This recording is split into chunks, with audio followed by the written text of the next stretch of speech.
भगवान विष्णु ने श्री कृष्ण के रूप में देवकी और वसुदेव के घर में जन्म लिया था। उनका लालन पालन यशोदा और नंद ने किया था। इस अवतार का विस्तृत वर्णन श्रीमद् भागवत पुराण में मिलता है। कृष्ण हिंदू धर्म में विष्णु के अवतार हैं। हिंदू श्री कृष्ण को ईश्वर मानते हैं और उन पर अपार श्रद्धा रखते हैं।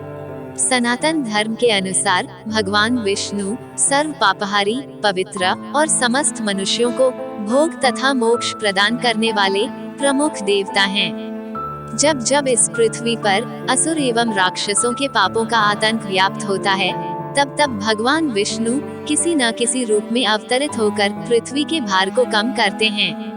वैसे तो भगवान विष्णु ने अभी तक 30 अवतारों को धारण किया।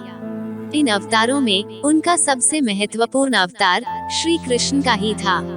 यह अवतार उन्होंने वैवस्वत मनवंतर के 28वें द्वापर में श्री कृष्ण के रूप में देवकी के गर्भ से मथुरा के कारागार में लिया था।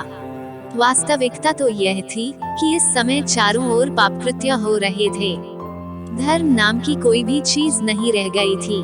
अतः धर्म को स्थापित करने के लिए श्री कृष्ण अवतरित हुए थे। श्री कृष्ण में इतने अमित गुण थे कि वे स्वयं उसे नहीं जानते थे, फिर अन्य की तो बात ही क्या है। समस्त देवताओं में श्री कृष्ण ही ऐसे थे जो इस पृथ्वी पर 16 कलाओं से पूर्ण होकर अवतरित हुए थे। उन्होंने जो भी कार्य किया उसे अपना महत्वपूर्ण कर्म समझा।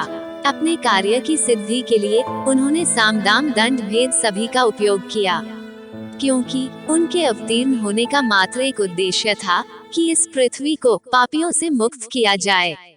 अपने इस उद्देश्य की पूर्ति के लिए उन्होंने जो भी उचित समझा वही किया। उन्होंने कर्म व्यवस्था को सर्वोपरि माना।